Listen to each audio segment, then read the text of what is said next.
Bianca, she's with the Great Britain Taekwondo team. She won the European Championships back in May, which was great for her, current European champion. And then the first competition back, she managed to blow out her ACL. So that session was 6 weeks post ACL surgery, and we're just starting to get into some occlusion work with her now.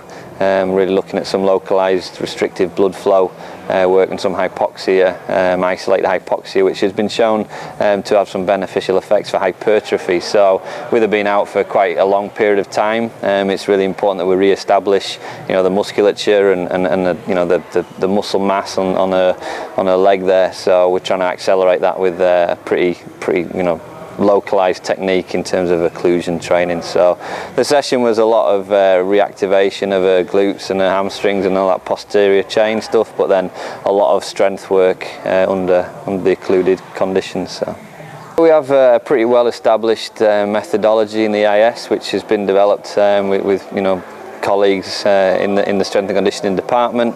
What we're going to do is probably put her through 3 or 4 weeks of localized occlusion training on that right leg where she's had the injury. We'll do 3 or 4 weeks of three times a week.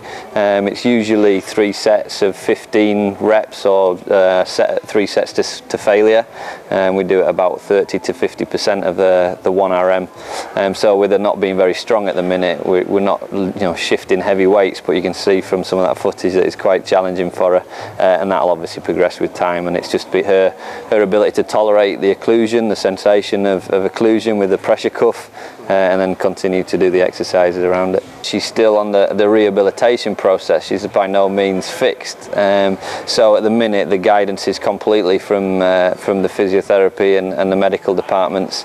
But the great thing about what we do here is we're able to interact, and I certainly get Bianca every single day. So I get her 5 days a week for some very specific strength work to make sure, number one, her upper body and her good limb, her left leg, doesn't get worse, and we try and maintain some of that performance.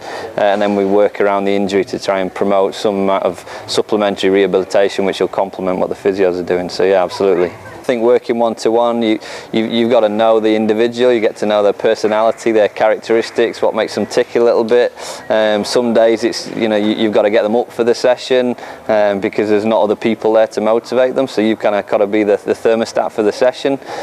So that's what's great about working one-to-one, is you really get to know a person and you get to know the athlete better, and you can also specifically drill down on the detail that athlete needs to improve performance.